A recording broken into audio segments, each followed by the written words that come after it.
আপনি কোথায় বিজনেস করেন বুঝতে পারিনি ভাই। আমি বিজনেস না, আমি ডেপুটি ম্যান বলতেছি।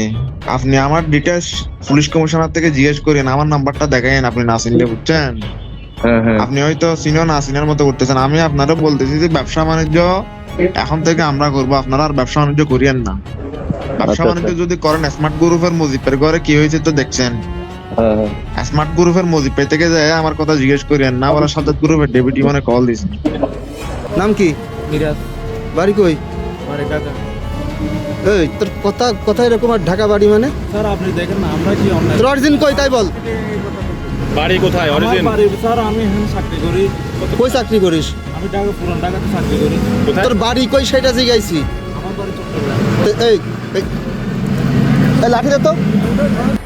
চট্টগ্রামে এক ইন্টারনেট ব্যবসায়ীর প্রতিষ্ঠানে হামলা এবং কোটি টাকার চাঁদাবাজির অভিযোগে আলোচিত নাম ডেভিড ইমন। ফোনে দেওয়া তার হুমকির অডিও ছড়িয়ে পড়ে দেশ জুড়ে। তৈরি হয় ব্যাপক আলোড়ন। অবশেষে সেই ডেভিড ইমনকে যশোর থেকে আটক করেছে পুলিশ।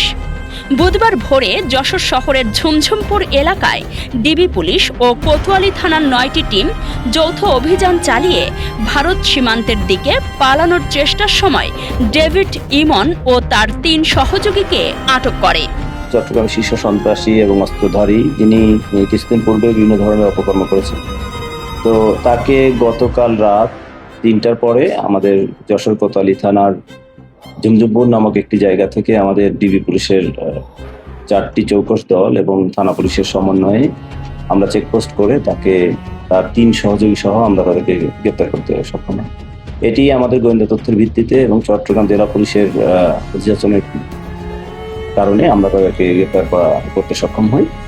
আপনি জানেন, তাদের সঙ্গে প্রাথমিকভাবে কথা বলে আমরা যেটা জানতে পেরেছি যে তারা এই পথ দিয়ে ইন্ডিয়াতে যাবার একটা চেষ্টা করেছিল।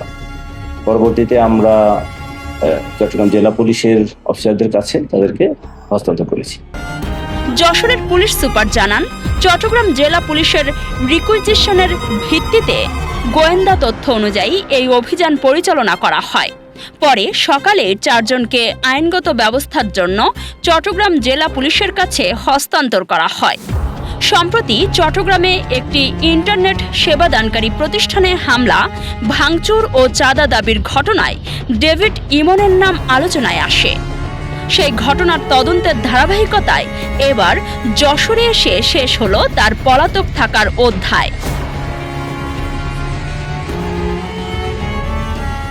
রোহিত হোসেন রনির তথ্য ও ভিডিও চিত্রে কাজী সাইমা, রাতদিন নিউজ। বাংলা খাবারের আসল স্বাদ খুঁজছেন? তাহলে চলে আসুন ভোজনবাড়ি রেস্তোরাঁয়, যেখানে প্রতিটি খাবারে মিশে আছে মায়ের হাতের রান্নার ঘরোয়া স্বাদ, আন্তরিক আপ্যায়ন আর মানসম্মত পরিবেশ।